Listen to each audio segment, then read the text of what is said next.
be with me. I want you to claim it every day.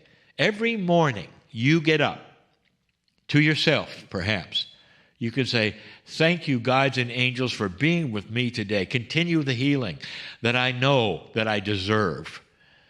That's, you might say, that's in the queue for me, that it's going to be there. And start getting used to it, dear ones, that there's more here than you think. And it's here because of the love that Spirit has for you, especially right now in these troubled times. Claim it. It's yours. Practice it and change your life. I'm crying in love with humanity. And so it is. And from that beautiful space that we were in, I invite you to bring your awareness back into your body.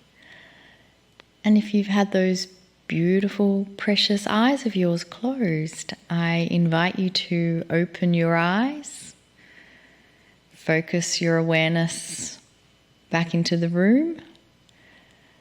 And now that you have your awareness back in your body, your eyes are opened, and we've made that transition, we are so excited to move into this next part of our program.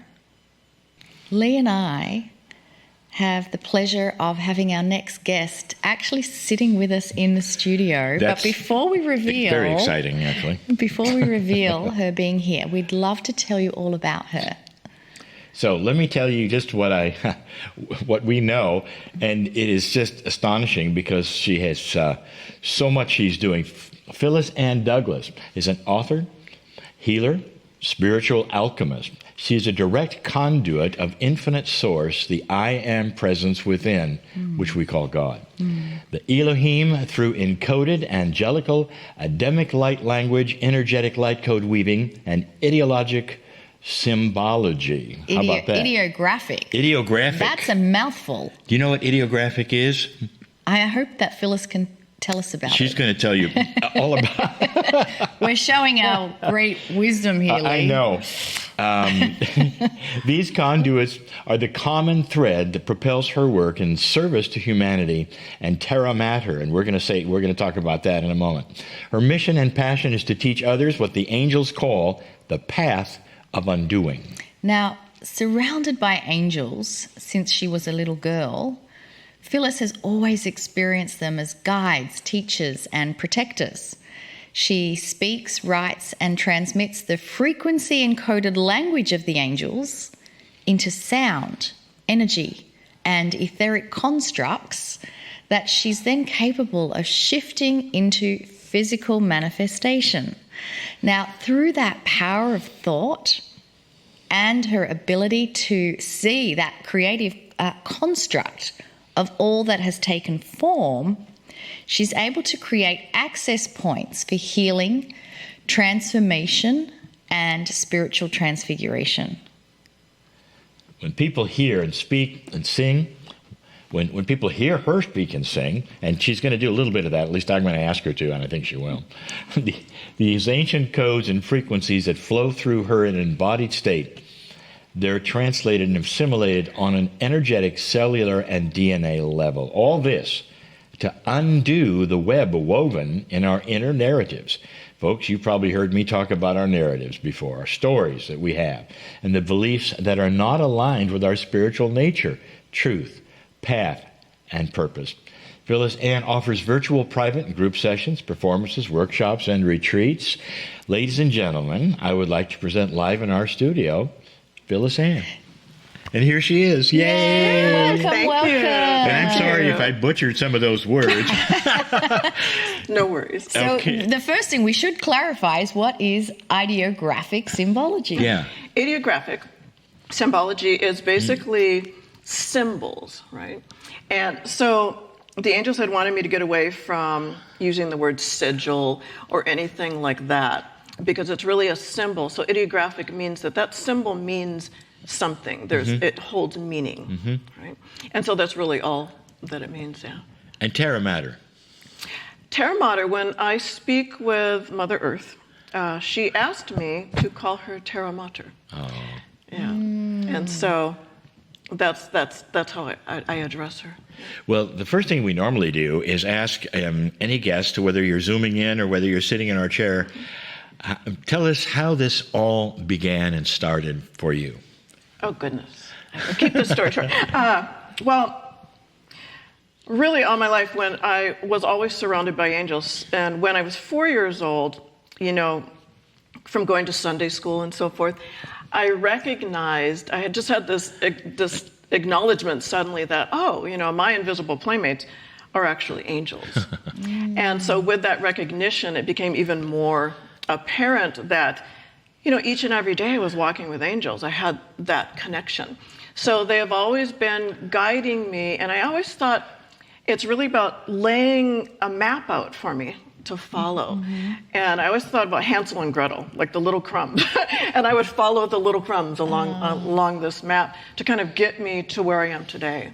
And they've been a protector. I mean, they've saved my life a couple times and so forth. Yeah. I would love to hear an example. In a minute, tell us that. Yeah. But continue your story because. And that's really it in a nutshell, primarily. So they've been my greatest teachers from going inward, right? And I've studied different, other different modalities and technologies and things like that. But that's always given me a key to the next step, right? And so the angels would work with me to allow those things to evolve in the way Phyllis does it, not the way I was taught. Right.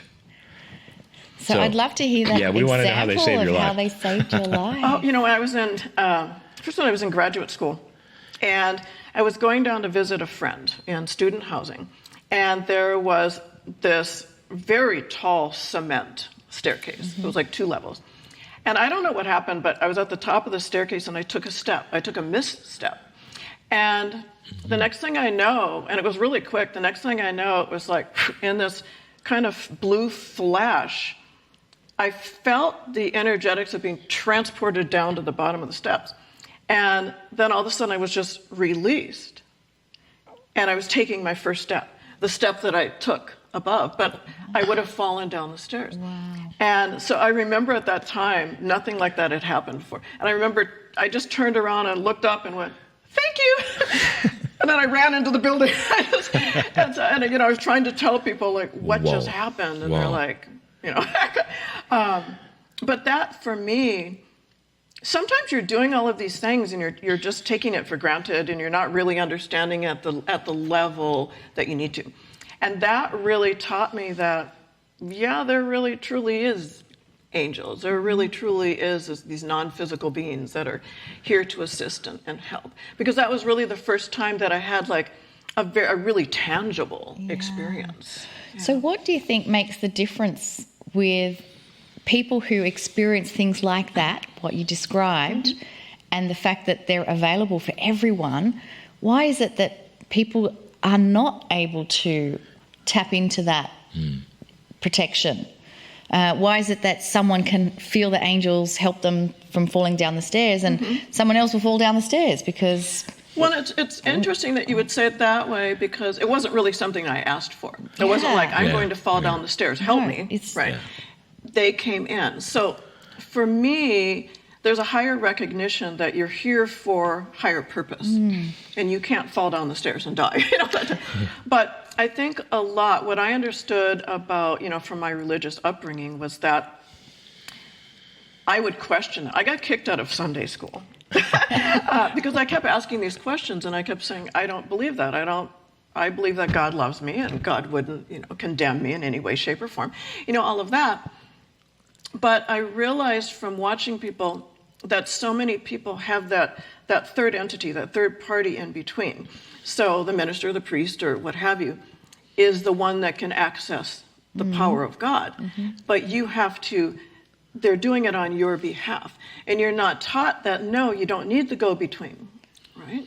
And so one of the key things that the angels had been working with me for many years is that you need to allow all of that to fall away, all of those narratives, all of those beliefs, and understand it's about direct communication, right? And so a lot of people don't understand that they have the ability to communicate directly with Source, God. Right? Would you say that these, like you have all these angels on, these entities are around us pretty much all the time, whether they're acknowledgeable or not? You have been able to see them. They're around us all of the time.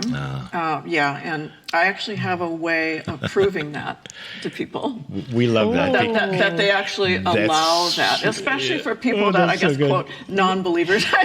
Can you give me an example of someone that was like, no, this can't be, and then you were able to prove them? I actually had someone who was Catholic, very religious, and somehow she was drawn to Reiki. I was doing Reiki at the time, and I was doing a lot of other things along with that. But she would just kind of sneak in, and she was always kind of afraid when she came for a session. But after the session, she'd be in awe, like, I could feel that. I don't know what's going on. She stopped coming eventually because of just the fear of not understanding what that is, because it's not tangible. But I remember one session, it was the second to last, actually, and she goes, you're always talking about these angels and guides, and I just don't understand. I don't see them. I don't feel them. And so there's that aspect of, I don't believe that I can connect. And I said, well, I can prove it to you if you'd like, if you're willing. So they don't like to do it. Your guides and angels don't like to do it, but they will allow me to do it. And so I'll just have them sit, and I'll ask them to feel the energy surrounding them. You know, what do you feel? What do you sense? And then I'll ask the guides and the angels to take a step away and to back up, because they love the energetics of being connected with us. So they'll start to back up, and people will be like, oh, and I'll say, well, what do you feel now? And it's always like a sense of emotional, like a sense of loneliness, disconnection, emptiness, right? They're able to feel that, and they didn't realize it. And then I'll ask them to come back in, and it's that filling up and that connection that they feel. And that's really, really cool.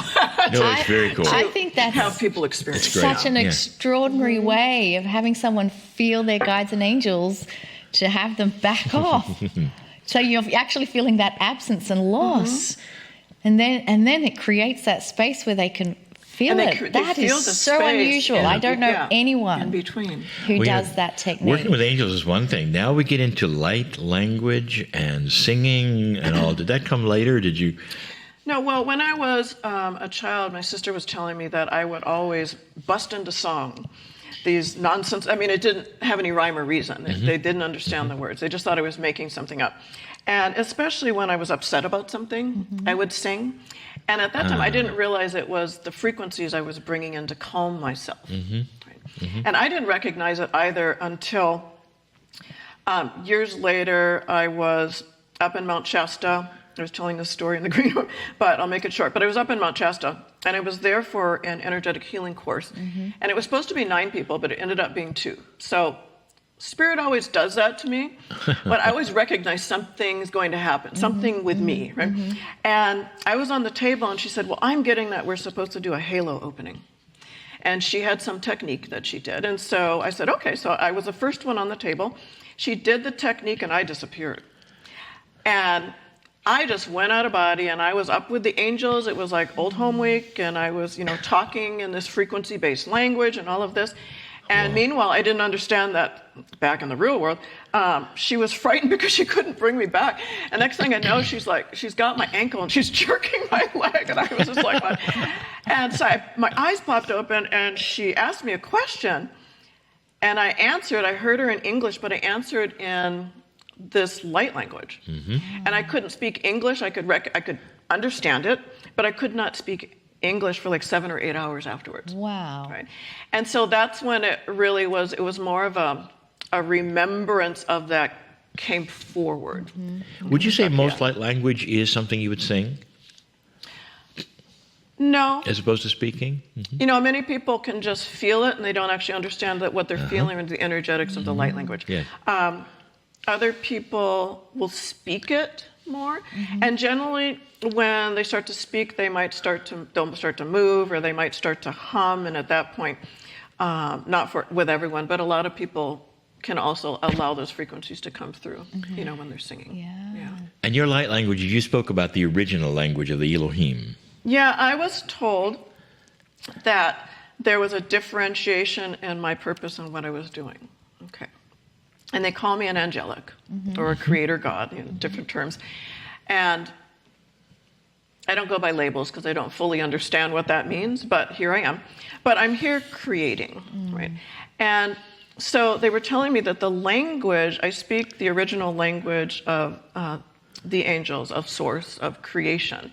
They call that the angelic Adamic language. And Adamic meaning the first language spoken like in the Garden of Eden type of thing, I love if you that. want to biblically speaking. And so it is a higher frequency, and it is tangibly different in the way that I feel the force of it. Let's switch to your work, and that is mostly about the undoing. So now is your chance to. I can tell by the title of what it is because we. I think this is what we teach as well. But you also began saying that there's a narrative. There's a narrative and a story. I love that you said you got kicked out of Sunday school. By the way, it's not from asking questions. It's from asking questions they weren't able to answer. Exactly. So, Exactly. they love the inquisitiveness as long as it's inquisitive Something within they the can answer. narrative. Yes. Right. So you were already at that point of the undoing. So perhaps you would ask a question, they just look at you and go away, kid. That's a little too Pretty much, hard. yeah. We don't want to talk about that one. So how do you help others get through that? What they call the art of the undoing was actually fairly recent. The last couple of years, I have been going through my own undoing and just really releasing. They just said, you have to release everything. I think we're all in that. I think that's part of what COVID is about. Like a Releasing. reset. It's a reset. Yeah. Release everything you thought you knew about yourself. And so I didn't know what my work entailed any longer, so I was baffled. And one time someone was just telling me, you need to just follow divine inspiration and allow yourself to go with the flow, because what you need to do and how you need to do it is just, it will come in. And so I've been really attempting to do that. But the art of the undoing then is really about the unwinding and the unweaving of those tendrils that hold us into the past. And so it's about letting, allowing those old narratives and beliefs and paradigms and everything that to come forward and recognize, acknowledge it, let it go. Right? But the thing is with simplicity, because one of the things they keep telling me that I've told many clients is, they're like, human beings love to muddy up the waters. They love to make things really difficult when God has made it expressly simple. It is as simple as this, as going from here to there. But people don't want to recognize that it doesn't take work or to acknowledge that you can do that. Right? And so the art of the undoing is, I tap in with the Elohim, and I create, through the work that I do, access points. So it's the individual themselves that are healing. I have people that come and they're like, I want you to heal me of this. And I'm like, that is your responsibility. I cannot do that, right? But I can create the space, create an access point, create the balance needed for you to take a step forward if you so choose, right? So I like to say I create access points. I create doorways for people through the work that I do. So I'm guided, I will work one-on-one, but I'm also guided now more to work with groups, because I'm creating this sacred container, and I'm bringing the energetics of the Elohim and all of that in, and the light weaving, because I recognize now when I focus and I can look at things, when I look at you, I see the symbols that we'll call like sacred geometry. I see symbols and so forth of your energetic construct, things that make you human, right? Things that make this water, right? And that's kind of wiggy, right? But the reason for that is I can manipulate it. So within a group, when I see that, the Elohim will tell me how to expand upon it. You'll see me like write and do something, or I will reach within the etheric realm and I can manipulate the constructs of someone's beingness or whatever it is, or circumstances that are happening within the world, and I can bring them into physical manifestation in that way, in a differing form. Right? How can people integrate this? themselves. They integrate it, it's assimilated on a soul level because it's things that they have a knowing of, they know, they can feel, they can experience from a deep level. So it's really about creating that sacred container where people can go inward. It's all about focusing inward and not paying attention to what is residing outside in the external world. There's some people who have said, I got that part and I go inward and it's all fine, and then suddenly I go outward again because I have to get up out of my chair and now I'm no longer Well, meant and there's two things about that. There's one of the things is, I'll have a client come in, or, groups, people that come in. And what they do is they shed their beliefs and stuff and they leave it on the coat rack outside the door. Yeah. And then they pick it up when they leave. That's right. That's right. And so part of that is a willingness and a responsibility for your own awakening process. You have to have a willingness to let go and to acknowledge what your own truths are, your own power, right, that resides within you. Because many people do not want to accept their own divinity. I think most people don't want to accept. Most people don't. They don't want to recognize that. Their narrative is that it isn't within them. Yeah, how much of that is Exactly. just trained? It's all trained. Anyways, I think, pretty much, we're programmed, I think. It's all programming. Yeah. And so you have to be willing to disallow. You have to be willing to step out of that programming. Yeah. And so it's really the fear of the unknown. Yes, absolutely. Yeah. I would love it if you could now share for us and our beautiful community that's joining us some of your beautiful singing and light language. Would that be appropriate? They're going to come in. So Okay. I'm okay. I'm going to be moving because there's a tremendous amount of energy that's going to be coming All through. right. Okay.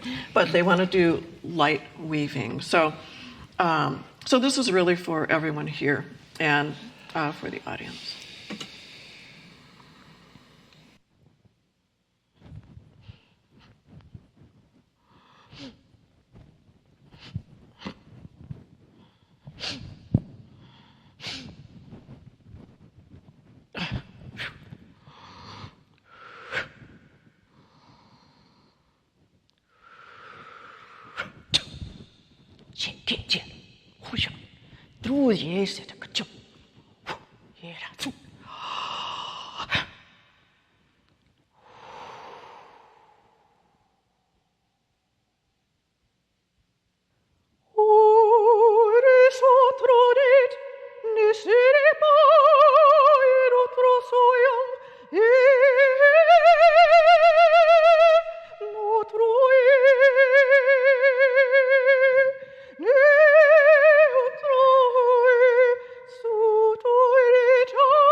Kiri sitjana mukuya traso hande kire hundushe muku chante sampukuye notron katier sindesun dindesun kukere mungundresta serikungena hari kuchina mukuyena satren hande kutresur sandra kinde Notre satre, notre soy, notre matrasinit, notre soy, notre yo, notre sayane, notre ane, notre ene, notre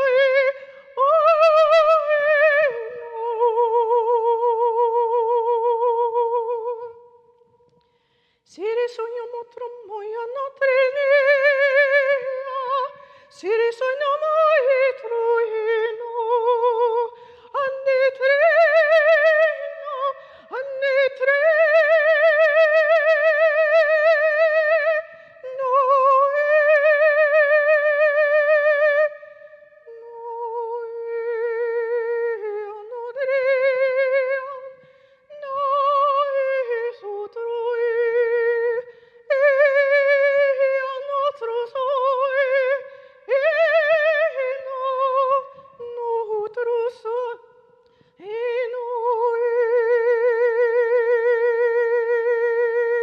Sigirimi mon ondro sun, gera satre bigire andresu.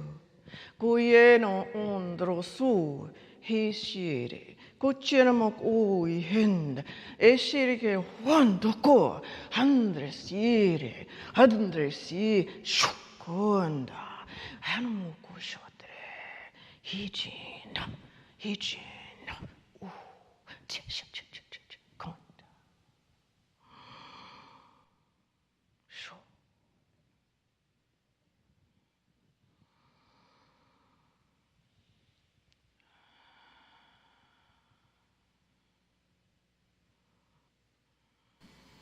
And when did you discover you had that voice? That was exquisite. This is amazing. That was exquisite. I've always been a singer. I've always been guided to music. Yes. And then I realized it was kind of like my voice was going away. I went through a time where my voice just kind of disappeared. I couldn't sing. Right? Wow. I am a classically trained vocalist for a time because I used to be a music major. But it was really when, not that long ago, 2011 or something like that, but it was kind of like you're going to begin using your voice, you're going to begin toning. And then the thing was, it was more than me, right? Because there's many voices that would come through that kind of combine. And a lot of times people hear me and they're like, it sounded like more than one person. Yeah. It was. Yeah. Singing. The Yeah. whole, Right. whole It's an studio entourage. was descended with so many beings. Just, Yeah. That's a great. actually, I think they came in with you, but They came in. But it's more that That's now. right. Now it's like more a now, yeah. tsunami. Yeah. Yeah, how amazing. And is that what you do in workshops when people go online to I your do. workshops? Do you kind of take them on a journey? I mean, to me, Yes. I felt like I was just on a journey. Yeah, I have a women's retreat coming up next weekend. And there's 3 more spots. But one of the things about that is I'm beginning to work differently. And so I wasn't going into like a full embodiment, because when I go through a full embodiment, there's just a force of energy that's flowing through and out. But it was really about allowing myself to get to that capacity, because it's light that's coming through, right? And so it's about doing the work and having to do certain things to be able to be a vessel, to be a container for that level of light. As people watch this program, underneath the player page, there is a information about you and also your website and all. What can they find on your website that might be interesting? Well, they can, see all that I do, but I do private sessions. I even do like private Elohim transmissions, like via Zoom, and I send the recording. But it has all my events there. And one of the things that I'm providing for, I wrote a book with the angels, and it's called One Journey to a New Way of Being. And so I received all these symbols, the ideographic symbols, and underneath it is light language. Yes. And so you kind of take a journey through the book.